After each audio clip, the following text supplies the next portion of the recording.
There are three limbs to treatment for people with AFib: rate control, rhythm control, and prevention of stroke. I'd like you to forget the first two for a moment, because if you get the third one wrong, I don't really care what you do with the first two. Without a doubt, the most important thing is to get the third one right, preventing a stroke. And this is the one patients struggle with the most, because their initial reaction is a blood thinner. You know, doc, when I just breeze by a door, I cut my, look at this, I get bruises all over the place. So here's the thing. The obvious downsides of anticoagulants are there. You see them all the time. I hit my hand, I got a bruise. I nicked myself, I had to cut it, bled a little longer. But the protective effects of a stroke aren't looked at unless you have a stroke and you didn't get the protection, right? So you always see the downside of blood thinners, and that's absolutely the way it is. You've got to look past that and look at the upside, which is you didn't get a stroke. So you never know that, though, right? Because a patient can say to you, well, how do you know it was a drug, doc? Maybe I just was lucky, and I didn't have to take those blood thinners, and I wouldn't have had a stroke anyway. You're right. You don't know what's protecting you until it's not protecting you, okay? And do you want a stroke? So here's what happens. This is the longest part of my discussion in the office with a patient. I sometimes take 10 or 15 minutes just on this.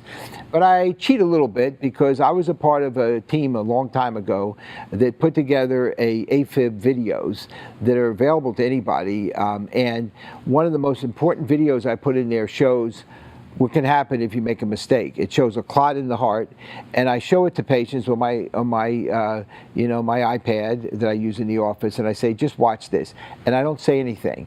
And what you see is a clot.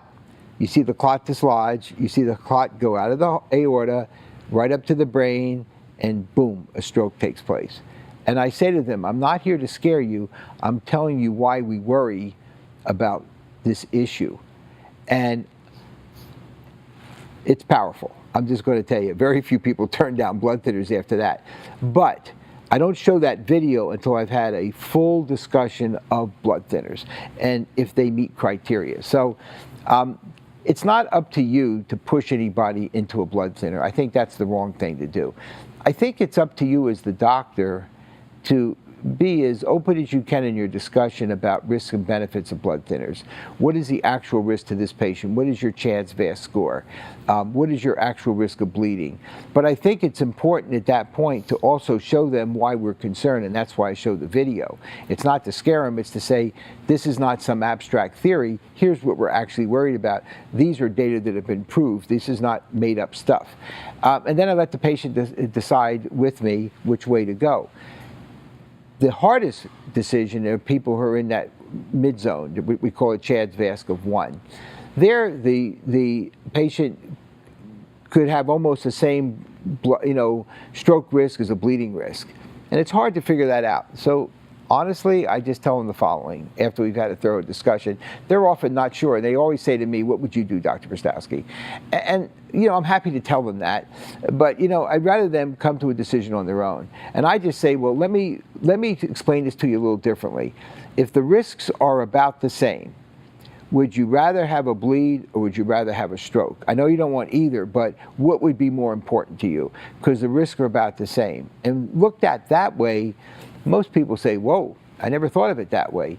And I say, well, that's how you have to look at it this way, because I can't tell you you're going to have a better outcome versus not in that category of risk. And usually they'll side with a blood thinner. Strokes scare all of us, and certainly patients. And once you have a stroke, game's over, or it's usually over. So honestly, I do everything I can to avoid strokes in my patients. It's the first thing I talk about, and it's the last thing I do before they leave.